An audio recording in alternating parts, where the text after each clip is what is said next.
அருட்பெரும் ஜோதி அருட்பெரும் ஜோதி தனிப்பெரும் கருணை அருட்பெரும் ஜோதி எல்லா உயிர்களும் இன்புற்று வாழ்க வள்ளல் மலரடி வாழ்க வாழ்க. அடியேன் புதிய பெரியன் சித்தாவர்மா வைத்தியர், கள்ளக்குறிச்சி. தோல் நோய்கள், நோய்கள் வருவதற்கான காரணங்கள், தோல் நோயை குணப்படுத்தக்கூடிய மருத்துவங்கள், தோல் நோயை குணப்படுத்தக்கூடிய ஒழுக்க நெறிகள், வாழ்வியல் முறைகளை பற்றி இந்த வீடியோவில் நாம் பார்க்க இருக்கிறோம். இந்த காணொலி சித்தர்களையும் சித்த மருத்துவ வாழ்வியலையும் சித்த மருத்துவத்தையும் ஏற்றுக்கொண்டவர்களுக்கானது, மாறாக அனைவருக்கும் ஆனது அல்ல என்ற இதன் வழி அடியேன் தெரிவிக்கிறேன். தோல் நோய் வருவதற்கான காரணங்கள், அது தலையில சில பேர் சொரியாசிஸ் இருக்கலாம், முகத்துல சில பேர் கரும்புள்ளிகள் இருக்கலாம், சில பேர்த்துக்கு கையில நகை பழுத்திருக்கும், சில பேர்த்துக்கு உடம்பு ஃபுல்லா செதிலா இருக்கும், சில பேர்த்துக்கு மீன் செதில் போல இருக்கும், சில பேர்த்துக்கு யானை தோல் போன்று வாங்கிங்க உடம்பு ஃபுல்லாக இருக்கும், சில பேருக்கு அரிச்சுக்கிட்டே இருப்பாங்க, நிறைய பேர் அது நிறைய அரிச்சுப்பாங்க, சில பேருக்கு கலரே மாறி போயிடும், சில பேர்த்துக்கு அவங்களுடைய மனநிலையே பார்த்தீங்கன்னா ரொம்ப வீக்காக இருப்பாங்க, சில பேருக்கு புண்ணு புண்ணா செதிலாக வரும். இதுபடி கருங்கூட்டம் வெண்கூட்டம் வெள்ளையாக இருக்கும் சில பேர்த்துக்கு, சில பேருக்கு ரவுண்டாக இருக்கும், கட்டி கதடைகள், இப்படி தோல் நோய்கள் ஏகப்பட்டமே தான் தோல் நோய்கள். இந்த தோல் நோய்களுக்கான காரணங்கள் என்ன அப்படின்னா, முதன்மையான காரணம் மலச்சிக்கல் தான். மலச்சிக்கலே ஆதி நோய், மற்றதெல்லாம் மீதி நோய் அப்படின்னு சித்தர்களுடைய பழமொழி. எல்லா நோய்களுக்குமான அடிப்படை காரணம் அப்படின்னு என்னன்னு பார்த்தீங்கன்னா மலச்சிக்கல் தான். இந்த மலச்சிக்கல்னால தான் மனச்சிக்கல், மனச்சிக்கல் வந்தால் மலச்சிக்கல் வரும், மலச்சிக்கல் வந்தால் மனச்சிக்கல் வரும். மலச்சிக்கல் உடம்புல கழிவுகள் தேங்கி அந்த கழிவுகளை வெளியேற்ற முடியாமல், கழிவுகள் ரத்தத்தில் கலந்து அந்த ரத்தங்கள் எங்கெங்கெல்லாம் நம்ம உடம்புல ரத்த ஓட்டங்கள் பாயுதோ அந்தந்த இடங்களை போய் தேங்கி நிற்கும். அந்தந்த தேங்கி நின்று அதுதான் நம்முடைய ரத்தம் கெட்டு போச்சு, ரத்தம் சுத்தம் இல்லை அப்படின்னு சொல்லக்கூடிய ஒரு அறிகுறிக்கு பேர் தான் தோல் நோய்கள் அப்படின்னு நம்ம சொல்றோம். அது எந்த தோல் நோய்களாக இருந்தாலும், உங்க ரத்தம் கெட்டு போச்சு, ரத்தத்துல கிருமி தொற்று இருக்குது, ரத்தத்துல அழுக்கு ஏறி இருக்குது, ரத்தத்துல ஊட்டச்சத்து இல்லாம வேற ஒரு தொற்றுகள் வந்திருக்குது அப்படின்னு காட்டக்கூடிய ஒரு சிம்டம், ஒரு அறிகுறி தான் நோய். பொதுவாக சித்தர்கள் நோய்கள் என்ன சொல்றாங்க அப்படின்னா, நோய்கள் என்பது உங்களுக்கு அலாரம்ங்கிறார், உங்களுக்கு அலாரம் அடிப்பது போல எச்சரிக்கை மணி தான் நோய். உங்க உடம்பு, உங்க உறுப்புகள் இது கெட்டு போயிருக்கு, அதை நீ சரி பண்ணு அப்படின்னு சொல்லக்கூடிய ஒரு அலாரத்துக்கு பேர் தான், அறிகுறிக்கு பேர் தான் நோய். நோய் இல்லைன்னா எப்படின்னா, அந்த உள்ள உறுப்புகள் எந்த அளவுக்கு கெட்டு போயிருக்கு நமக்கு தெரியாது. நோய்களை பார்த்த உடனே ஆகா நமக்கு இந்த நோயா, நாங்கள் என்ன பண்ணுவோம், கண்ணை பார்ப்போம். என் வகை தேர்வுன்னு சித்த மருத்துவம் சொல்லுவாங்க. 8 வகையான பரீட்சை. கண்ணை பார்த்தா கண்ணுக்கு இப்படி இருக்குதா, மஞ்சளா இருக்குதா, அப்போ லிவர் கெட்டு போச்சு, காது பிரச்சனையா, அப்போ குடல் பிரச்சனை, வாய் பிரச்சனையா, அப்போ சிறுகுடல் பிரச்சனை, மூக்கில் ஸ்மெல் வருது, நுரையீரல் கம்பி, இது இப்படி இந்த 8 வகையான பரீட்சைகள் உடம்பை பார்த்து நோய் அந்த அறிகுறிகளை பார்த்து உடம்புல எந்த உறுப்பு கெட்டு போயிருக்குன்னு சொல்லக்கூடிய ஒரு தகவலை நம்ம சித்த மருத்துவர்கள் சொல்லியிருக்கிறார்.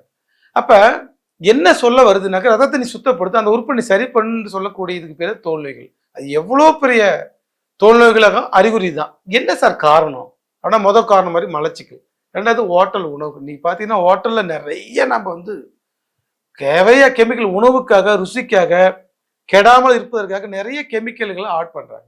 அப்ப செரிமானம் ஆனது போக மீதி உள்ள அந்த கெமிக்கல் ஆனது கிட்னியில தங்கினா கிட்னி ஃபெயிலியர் ஆகிடும், ரத்தத்தில் லிவர்ல தங்கி ரத்தத்தில் கலக்கும் போது அது தோல் நோய்களை ஏற்படுத்தும். அதனால நமக்கு பல்வேறு விதமான தோல் நோய்கள் இருக்கும். அப்போ ஆரோக்கியம் வேணும், தோல் நோய் வராமல் இருக்குன்னு நினைக்கிறவங்க ஹோட்டல் உணவுகளை தவிர்த்துட்டு, உலகத்தில் மிகச்சிறந்த உணவு, மிக ஆரோக்கியமான உணவு எது தெரியுமா, அவங்க அம்மா கையில் சாப்பிடக்கூடிய சாதாரண கஞ்சி தான். ஒரு வீட்டில் நம்ம சாப்பிடக்கூடிய சாதாரண கஞ்சிக்கு ஈடு இணையில்லாத சுவை இந்த உலகத்தில் வேற எதுவுமே கிடையாது. நீங்க எவ்வளோ 5 ஸ்டார் ஹோட்டலோட சாப்பிடுங்க, உங்க அன்பானவர்கள் உங்களுக்கு சமைச்சு வீட்டில் சமைச்சு கொடுக்குற உணவு தான் உலகத்தில் மிகப்பெரிய உணவு. ஏன்னா நம்ம சாப்பிடும்போது ஹோட்டலில் அவங்கவுங்க அப்படியே ஹோட்டலில் சாப்பிட நல்லா இருக்கணும் அப்படி சமைப்பாங்கன்னா, அந்த எண்ணங்கள் நம்ம எந்த எண்ணத்தோடு எந்த சிந்தனையோடு அந்த உணவை சமைக்கிறோமோ அதுக்கேற்ற மாதிரி அது ஆரோக்கியத்தையும் ருசியாகவும் மாறும்.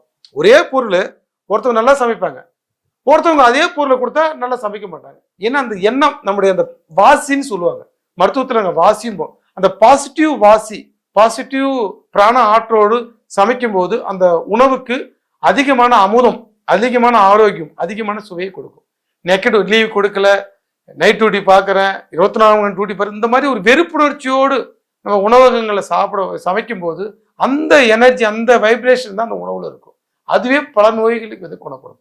அதனால முடிஞ்ச வரைக்கும் உங்களுக்கு வந்து ஹோட்டல் உணவுகள்லாம் தவிர்த்துட்டு, முடிஞ்ச வரைக்கும் தவிர்க்க முடியாத வெளியூர் போறீங்க சாப்பிட்றீங்க, நான் அதை குற்றம் சொல்லலை.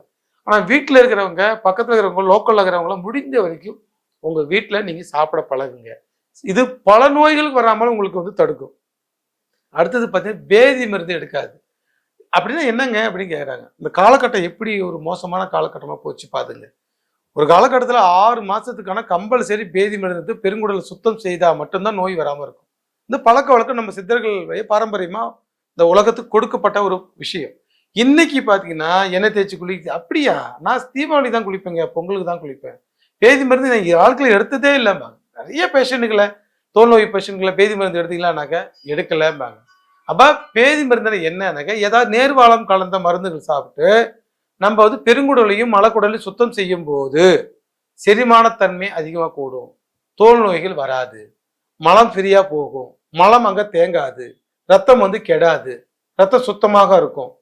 அப்ப 6 மாசத்துக்கு ஒரு டைம் யாராக இருந்தாலும் 3 வயது முதல் யாராக இருந்தாலும் உங்களுடைய வைத்தியர்களையோ சித்த வைத்தியம் பண்றவங்களையோ அல்லது நாட்டு மருந்து கடையில போய் பேதி மருந்து நீங்க எடுத்து நேர்வாளம் கலந்த மருந்துகள் எடுத்து ஒரு 10 முறையோ 15 முறையோ பேதி எடுத்து குடலையும் சுத்தம் செய்யும் போது பேதி மருந்து எடுத்து மறுநாள் பாருங்க உங்க முகம் வந்து பொலிவா இருக்கும், ரொம்ப பளிச்சுன்னு இருக்கும்.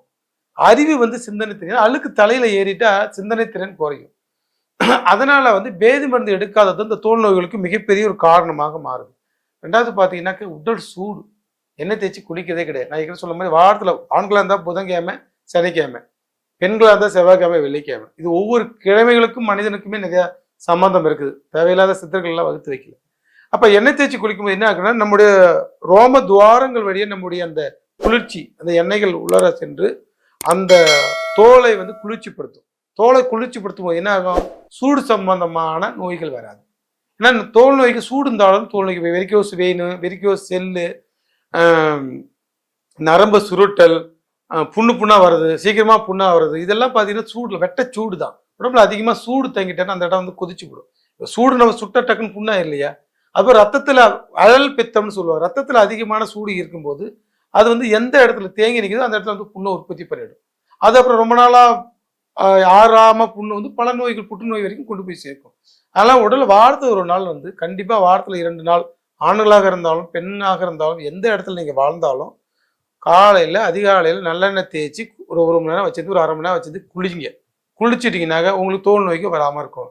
ரெண்டாவது வந்து கூடுமான வரைக்கும் மன சுத்தமாக இருக்கணும். மன சுத்தமாக இருந்தால் உடல் சுத்தமாக இருக்கும். மனசை தேவையில்லாத சிந்தனைகள், மனதை வசப்படுத்துகின்ற நுட்பங்கள், ஆன்மீகத்தில் நிறைய இடங்கள் தியானம் செய்யறது, யோகா பண்றது, மூச்சு பயிற்சி செய்யறது, கோயிலுக்கு போறது, இது போன்ற நல்ல விடயங்களாக இதெல்லாம் மனதை சுத்திகரிப்பு செய்யறது. மனதை சுத்திகரிப்பு நீங்க செய்தீங்க, சுத்தமா வச்சீங்கன்னா உடம்பு சுத்திகரிப்பாகவும் இருக்கும், தோல் நோயும் வராது. அப்ப சுத்தம் இல்லாததான் தோல் நோய்களுக்கான காரணம். சூடு தான் தோல் நோய்களுக்கான காரணம். கழிவுகளோட தேக்கம் தான் தோல் நோய்களுக்கான காரணம் அப்படிங்கிறத நம்ம வந்து புரிஞ்சுக்கணும். சரி சார், வந்துருச்சுங்க, பழக்க வழக்கெல்லாம் வந்துருச்சு, என்ன செய்யலாம்? நெல்லிக்கந்தகம், சித்தர்கள் அருளிய மருந்து நெல்லிக்கந்தகம். நெல்லிக்காயும் கந்தகம் 2 மருந்து தான். ஆனா முறைப்படி செய்த வைத்தியர்களிடமிருந்து நீங்க பெற்றுக்கொள்ள வேண்டும். நான் சொல்லுகின்ற மருந்துகள் எல்லாம் நாங்க செய்யற மருந்துக்கான செய்முறையை நாங்க சொல்றோம். மற்ற வைத்தியர்களையோ மற்ற டாக்டர்களையோ நீங்க நாட்டு மருந்து கடையிலையோ வாங்கி சாப்பிட்டால் அதனால் ஏற்படுகின்ற பிரச்சனைக்கு நாங்க பொறுப்பாக முடியாது. நாங்க சுத்தமான முறையில் செய்யறோம். அதனால இந்த எங்க அனுபவத்தில் இந்த மருந்துகள் நம்ம சொல்றோம். சித்தர்கள் அருளியது இது. இது வந்து காயக்கற்பம், நெல்லி கற்பம் அப்படின்னு சொல்லுவாங்க, நெல்லி கந்தகம் அப்படின்னு சொல்லுவாங்க, இருநெல்லி கற்பம் அப்படின்லாம் சொல்லுவாங்க. பல்வேறு ஏன்னா உடம்பை எல்லாம் தங்கமா மாத்த போகுது. அதியமானுக்கு வந்து ஔவையார் வந்து கொடுத்தது இந்த நெல்லியை தான். எந்த நெல்லினா வெறும் பச்சை நெல்லி இல்லை, நெல்லிக்காயை வாங்கிட்டு வந்து முழுகிற அளவுக்கு பாலில் போட்டு வேவிக்கணும்.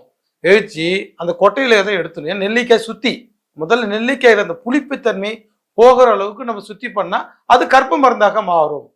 நெல்லிக்காயை வாங்கிட்டு வந்து அதை பாலில் வெட்டி நல்லா அவிச்சு கொட்டையை வெளியே எடுத்துட்டு அதுக்கு அடுத்து திரும்ப பாலை ஊற்றி அதை நல்லா சுண்டுற அளவுக்கு கிண்டிட்டு அந்த பால் சுண்டுற அளவுக்கு எடுத்துட்டு ஃபேனில் நிழலே காய வச்சு ஒரு 4-5 நாள் ஆகும். காய வச்சு திரும்ப எடுத்து திரும்ப பாலில் வச்சு திரும்ப காய வைக்கணும். திரும்ப பால், இந்த மாதிரி 10 முறை செய்யணும். 10வது முறை நீங்கள் காய வச்சுட்டு வெயிலில் வச்சு காய வச்சிங்கனாக்கா, நேரிலே காய வைக்கணும். 10வது முறை மட்டும் வெயிலில் காய வச்சு எடுத்து அந்த நெல்லிக்காய் பார்த்தீங்கன்னாக்கா சுத்தமா புளிப்பே இருக்குது. அதுதான் காயகற்பம். 50 ஆண்டுகள் ஆனாலும் அந்த மருந்து கெடாது. அப்ப அதுல இருக்கிற புளிப்பை நீக்கிக் கொள்வதுதான் சுத்தி. எந்த மருந்துகள் சித்த மருந்துகள் இருந்தாலும் அப்படியே சாப்பிடாம முறைப்படி சித்த மருந்துகள் சுத்தி முறைப்படி சுத்தி செய்து அதை நீங்க பயன்படுத்தினா அது வந்து காயகற்பமாக உயர்ந்த மருந்தாக மாறும். இது போன்ற கந்தக சுத்தின்னு இருக்குது. கந்தகத்தை முறைப்படி செய்யக்கூடிய சுத்திகள் அது அனுபவமான வயதில் கண்டு நீங்க தெளியலாம். அந்த கந்தகம் சுத்தி செய்த கந்தகம் சுத்தி செய்த நிலை இது ரெண்டும் சம அளவுக்கு கலந்து சும்மா ஒரு கேப்சூல், சாதாரண ஒரு கேப்சூல் அளவுக்கு நீங்க காலை மாலை சாப்பிட்டீங்கன்னா கருங்கூட்டம், வெண்கூட்டம், உடல் சூடு, உடல் கனசூடு, வெரிகோஸ் வெயின், தோல் நோய்கள் எந்த தோல் நோய்களாக இருந்தாலும் சரி. இது மட்டுமா அண்டி தள்ளுதல் சொல்லுவாங்க. மூலம் பௌதர் ஏன்னா கெந்தி சாப்பிட்டால் உந்தி குளிரும் அப்படின்னு சித்த மருத்துவம். கெந்தி என்பது கந்தகம். சித்த மருத்துவத்துல அரசன், எல்லா மருந்துகளுக்கும் அரசன் யாருனாக்க ரசம், பாதரசம். எல்லா மருந்துக்கும் அரசி யாருனாக்க கந்தகம். அப்ப ரசமும் கந்தகமும் சேர்கின்ற மருந்துகள் வந்து உயர்தரமான மருந்து. அதை ரசகந்தி மெழுகு புற்றுநோயை குணப்படுத்தும் அப்படின்னா சித்தர்கள் சொல்லியிருக்காங்க. 4448 நோய்க்கும் ரசகந்தி மெழுகு தான். ஏன்னா அரசனும் அரசையும் சேரும்போது அது மிக உயர்தரமான ஒரு மருந்தாக மாறுது. இப்போ இதுல வந்து நம்ம கந்தகமும் நெல்லிக்காயும் சேரும்போது இது வந்து காயக்கற்ப மருந்து. உடல் இளமை பாதுகாக்கப்படும், நரைதிரை மாறும் அப்படின்னு சித்தர்கள் சொல்றாங்க. நரைதிரைகளை ஒரு 2 ஆண்டுகள் நீங்க சாப்பிட்டீங்கன்னாக்க நரைதிரையே மாறும். நோய் உள்ளவங்க தான் சாப்பிடலாம், நோய் இல்லாதவங்களும் சாப்பிடலாம். நோய் இல்லாதவங்க 1 to 1 நாள் சாப்பிடலாம். இல்லை ஒரு மாசத்துக்கு 10 நாள் சாப்பிட்டு, நோய் இல்லாதவர்கள் ஒரு 10 நாள் சாப்பிட்டு ஒரு 20 நாள் லீவ் விட்டுட்டு அடுத்த ஒரு மாசத்துக்கு 10 நாள் சாப்பிடலாம். நோய் இல்லாதவர்கள். நோய் இருக்கின்றவங்க தினசரி வந்து ஒரு கேப்சூல், நாங்களாம் கேப்சூல் லோடு பண்ணி தரோம். மிக அற்புதமாக வேலை செய்யும். உடம்புல எந்த விஷக்கடிகள், விஷ கிருமிகள் சொல்லுவோம். நம்ம காய்கறி சாப்பிட்றோம், பழங்கள் சாப்பிட்றோம், அதுலேயே வந்து சின்ன சின்ன முட்டைகள், சின்ன சின்ன காய்கறிகளில் சின்ன சின்ன முட்டைகள், கீரைகளில் முட்டைகள் இருக்கும். அதோடு சாப்பிடும்போது விஷக்கடி சொல்லுவாங்க. சின்ன சின்ன விஷக்கடிகள் வந்து அதனால சின்ன சின்ன அடுத்து கொசு பார்த்தீங்கன்னா வேற என்ன நோய் உள்ளவர்களை கடிச்சிட்டு அதே இன்ஃபெக்ஷனோட நம்மளை வந்து கடிக்கும். ஸோ அதனால வந்து ரத்தத்தில் வந்து கிருமிகள் மறுபடியும் எந்த விதமான தோல் நோய்கள் கிருமி தொற்றுகள் இருந்தாலும் அதையெல்லாம் சரி பண்ணக்கூடிய ஒரு அற்புதமான மருந்து நெல்லி கந்தகம். இது முறைப்படி சுத்தி பண்ணி வச்சிட்டீங்கன்னா 50 ஆண்டுகள் ஆனாலும் இந்த மருந்து கெடாது. உயர்தரமான மருந்து இது. மிக மிக மிக அனுபவமான மருந்து. பலருக்கும் நம்ம பேஷண்ட்டுக்கு தோல் நோய்கள் கண்ணை மூடிட்டு கொடுப்போம். சக்கரை நோயாளிக்கு அற்புதமாக வேலை செய்யும். இப்போ இது கொடுக்கும்போது ஏன்னா சக்கரை நோய் என்பது சூடுனால தான் வருது. மேக நோய், மேகம் 21 சித்தர்கள் சொல்லுவார். 21 வகையான மேக நோயில் மது மேகம் நோய் என்பதுதான் சக்கரை நோய். சக்கரை நோயும் இந்த நெல்லிக்கந்தகம் குணப்படுத்தும். அப்போ நெல்லிக்கந்தகம் உள்ள வந்தவர்கள் வந்து அக்னி மாதிரி எரியும். உடம்பெல்லாம் சக்கரை நோய் உள்ள கால் எரிச்சல், பாத எரிச்சல், காலில் ரத்த ஓட்டம் போகாமல் இருக்குன்னு சொல்லுவாங்க, கால் புண்ணு இருக்கும்.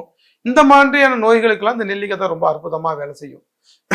இருக்குன்னு சித்த மருத்துவத்தில் நான் சொன்ன மாதிரி ஒரு மருந்துக்கு ஒரு நோய்க்கு மருந்து செஞ்சா சாப்பிட்டா பல நோய்களை குணப்படுத்தும்.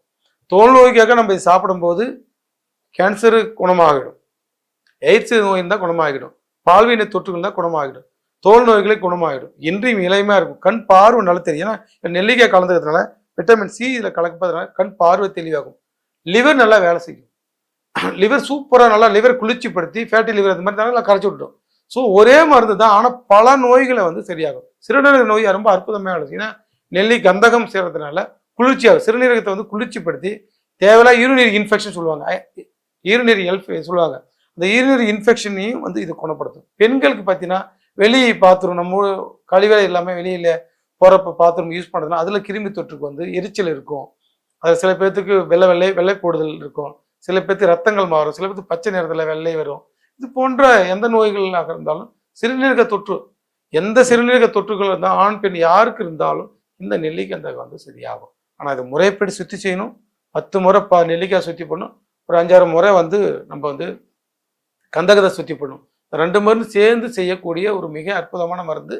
வாய்ப்பு உள்ளவர்கள் வந்து பயன்படுத்தி ஆரோக்கியம் பெறுங்கள். சித்த மருத்துவமும் சித்தர்களும் வாழ்வாங்க வாழணும். அவர்கள் திருவடியை வணங்கி நிறைவு செய்கிறேன். நன்றி, வணக்கம். அருட்பெரும் ஜோதி, அருட்பெரும் ஜோதி, தனிப்பெரும் கருணை, அருட்பெரும் ஜோதி. எல்லா உயிர்களும் இன்புற்று வாழ்க. வள்ளல் மலரடி வாழ்க வாழ்க. நன்றி, வணக்கம்.